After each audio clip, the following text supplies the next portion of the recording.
आऊज़ु बिल्लाहि मिनश्शैतानिर्रजीम बिस्मिल्लाहिर्रहमानिर्रहीम।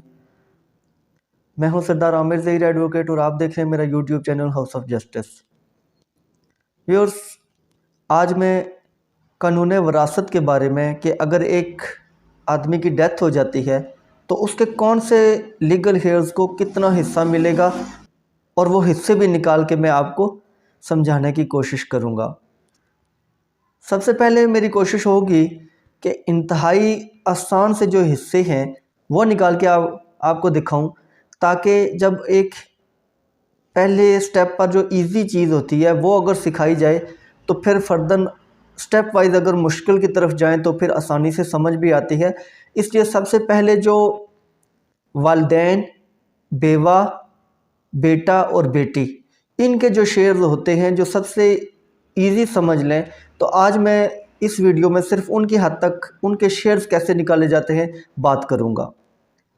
जब भी किसी आदमी की डेथ होती है तो मरने वाला, जिसे मुतवफ़ी कहते हैं, मुतवफ़ी की जितनी भी जायदाद होती है उसे उसका तरका कहा जाता है। अब एक आदमी की अगर डेथ हुई है तो ऐसा नहीं है कि जैसे ही किसी आदमी की डेथ हुई तो फ़ौरन उसकी प्रॉपर्टी तकसीम नहीं की जाती। उसके लिए कुछ कंडीशंस भी होती हैं। वो कंडीशंस क्या हैं कि जो मैयत होती है उसने अपने तरके में जितनी प्रॉपर्टी छोड़ी है, जितनी जायदाद छोड़ी है, उसमें से सबसे पहले मैयत का कफन दफन का खर्च निकाला जाएगा। कफन दफन के खर्च से मुराद कि उसकी ये नहीं कि सिर्फ जो कफन ख़रीद लिया तो वो उसकी प्रॉपर्टी से निकाला जाएगा, नहीं, उसके दफन करने से मुतल्लिका जितने भी अखराजात हैं, हम अक्सर अगर देखें तो जो बड़े शहर हैं तो उनमें जो कब्र की कीमत है वो लाखों में वसूल की जाती है। तो इसके अलावा जो लोगों को खाना वगैरह दिया जाता है, इसके अलावा जो भी कफन दफन में जितना भी खर्चा आएगा वो सारा सबसे पहले मरने वाले जो मैयत है उसकी प्रॉपर्टी में से, उसकी जायदाद में से वो निकाला जाएगा। ये पहला स्टेप हो गया। फिर दूसरा स्टेप क्या होता है? दूसरे नंबर पर आपने क्या करना है कि जो मैयत है उसके ज़िम्मा अगर कोई वाजिबुल अदा कर्ज है, किसी भी आदमी का अगर उसने कर्ज देना था जो वो अपनी ज़िंदगी में ना दे सका, तो औलाद ने वो कर्ज निकालना है। पहले प्रॉपर्टी तकसीम नहीं होगी बल्कि वो कर्ज पहले अदा किया जाएगा।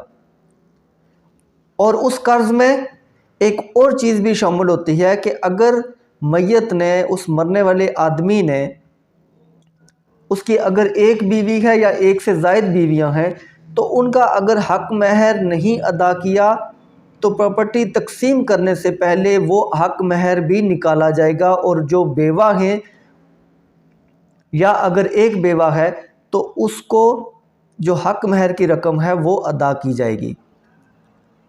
कर्ज में जो हक महर है वो भी शामिल है और जो किसी दूसरे आम आदमी का भी उस मैयत ने अगर कोई कर्ज देना था तो वो भी शामिल है। दूसरा स्टेप ये है कि आपने प्रॉपर्टी तकसीम करने से पहले उस मैयत के तरके से ये रकम भी निकालनी है, चाहे वो कर्ज की रकम है या वो हक महर है। तो दोनों सूरतों में आपने वो दूसरे स्टेप ये करना है कि आपने ये रकम निकालनी है। थर्ड स्टेप क्या है? इसके बाद आपने देखना है कि मैयत ने कोई वसीयत तो नहीं की। जो कुल प्रॉपर्टी होती है तो उसका जो 1/3 होता है, 1/3 का मतलब है कि तीसरा हिस्सा, तो कोई भी आदमी अपनी प्रॉपर्टी का तीसरा हिस्सा किसी भी दूसरे आदमी को वसीयत कर सकता है कि मेरे मरने के बाद ये प्रॉपर्टी फ़लाँ आदमी को दे दी जाए। तो उस सूरत में जो तीसरा स्टेप है प्रॉपर्टी तकसीम करने से पहले, वो आपने ये करना है कि वो वसीयत पूरी करनी है।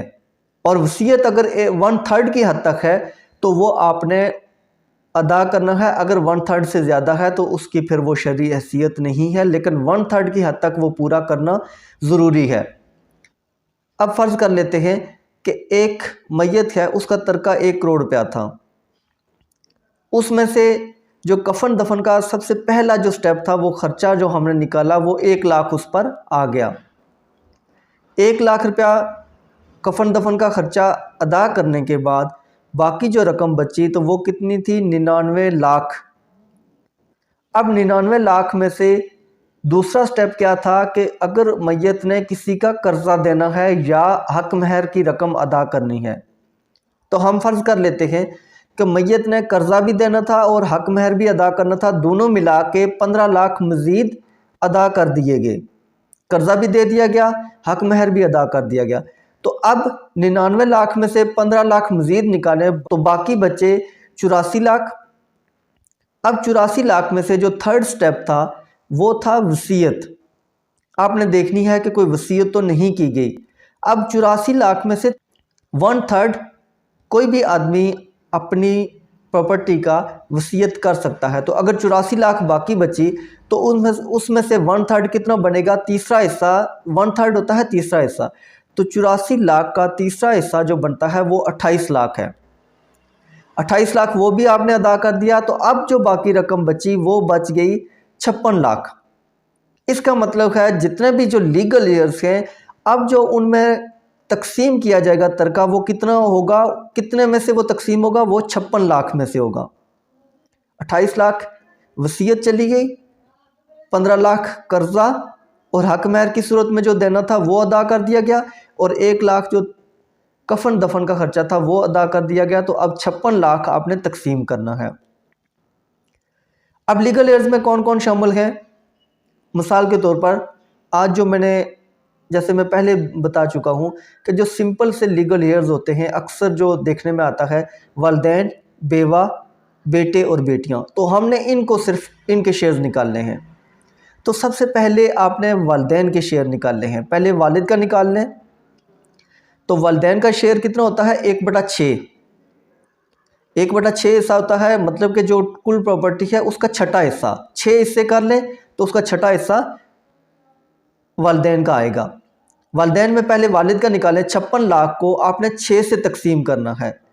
तो जब 56 लाख को आपने 6 से तकसीम करेंगे तो वो वालिद का हिस्सा आ जाएगा 9,33,333 रुपये।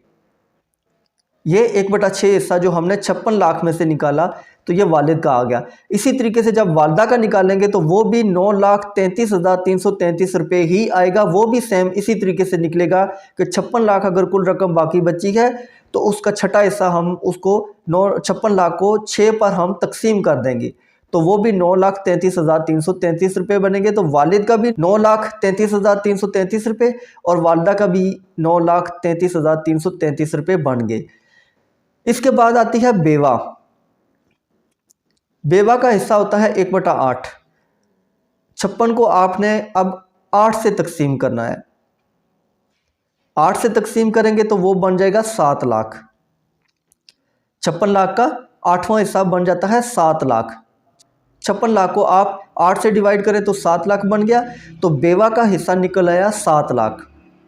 अब यहाँ पर जैसे हमने पहले वालिद का अलग से 1/6 हिस्सा निकाला था, वालदा का अलग से निकाला था, तो यहाँ मैं एक और चीज़ बताता चलूँ कि अगर फ़र्ज़ किया किसी आदमी की बेवा जो है वो 1 से ज़्यादा हैं, मिसाल के तौर पर 3 हैं या 4 हैं या 2 हैं, तो अब ये नहीं होगा कि 1/8, 1/8, 1/8 सबका अलग अलग नहीं होगा, बल्कि ये जो 7 लाख हमने 1/8 हिस्सा निकाला है, अगर वो 4 हैं तो यही 7 लाख उन चारों में तकसीम होगा, अगर वो 3 हैं तो यही 7 लाख उन तीनों में तकसीम होगा, अगर वो 2 हैं तो यही 7 लाख उन दोनों में तकसीम होगा, और अगर एक ही बेवा है तो यही 7 लाख की वो मालिक बन जाएगी।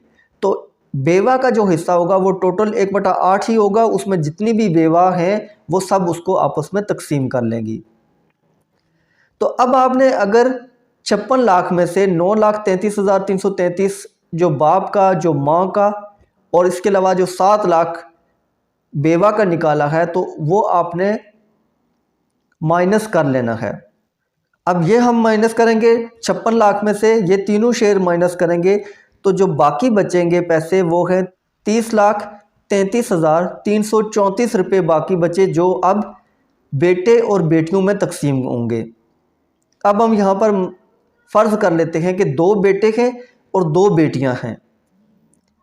तो एक बात याद रखनी है कि बेटे का हिस्सा हमेशा बेटी से डबल होता है। तो हम इस तरह करते हैं कि 2 बेटे हैं तो दोनों का 2-2 हिस्से करते हैं, और जो 2 बेटियां हैं तो दोनों का 1-1 हिस्सा। इस तरीके से बेटी का अगर 1 हुआ तो बेटी का 2, तो इसका मतलब है वो उससे डबल हिस्सा हो गया, जो शरई उसका हिस्सा बनता है। तो 2 बेटों के 2-2 हिस्से, 4 हिस्से कुल हो गए। एक बेटे के भी 2 हिस्से, दूसरे बेटे के भी 2 हिस्से, 4 हिस्से, और बेटी का एक का भी 1 हिस्सा और दूसरी का भी 1 हिस्सा, तो 4 और 2 6 हिस्से हो गए। अब हमने ये जो 30,33,334 रुपये थे उसके 6 हिस्से करने हैं। 6 हिस्से क्यों करने हैं कि बेटों को 2-2 हिस्से देने हैं और बेटी को 1-1 हिस्सा देना है। तो इस 30,33,334 को 6 से डिवाइड करें तो हमारे पास क्या आएगा, एक हिस्सा कितना निकलेगा, 5,05,555 रुपये एक बेटी का हिस्सा निकल आया। लेकिन चूंकि बेटे का डबल हिस्सा होता है तो आपने 5,05,555 रुपये का इसको डबल कर देना है, तो वो बन जाएगा 10,11,112 रुपये। तो बेटे का हिस्सा निकल आया 10,11,112 रुपये, बेटी का हिस्सा निकल आया 5,05,555 रुपये, वालिद का निकला 9,33,333 रुपये, वालदा का भी 9,33,333 रुपये, और बेवा का हिस्सा निकला 7 लाख रुपये। तो ये सारे शेयर्स अगर आप टोटल करें, इनको कुल मिला के इनको जमा करें तो ये पूरा 1 करोड़ रुपया ही बढ़ना चाहिए। इसमें आपने वो भी जो वसीयत है, कफन दफन का खर्चा है, कर्जा है, हक महर है, ये सारी चीज़ें शामिल करें तो ये अब टोटल 1 करोड़ रुपया बनेगा। इसका मतलब है कि जो हमने तकसीम की है वो बिल्कुल दुरुस्त है। अगर ये 1 करोड़ रुपया नहीं बनता, कमी बेशी हो रही है, तो इसका मतलब है कि हम तकसीम करने में कहीं गलती कर रहे हैं। तो व्यूअर्स, ये थी आज की वीडियो। उम्मीद है वीडियो पसंद आएगी। अगर वीडियो पसंद आई तो मेरे चैनल हाउस ऑफ जस्टिस को सब्सक्राइब करना ना भूलिएगा। इसी के साथ इजाज़त चाहूँगा। कमेंट सेक्शन में अपना फीडबैक देना ना भूलिएगा। अपनी दुआओं में याद रखिएगा। फ़ी अमानिल्लाह।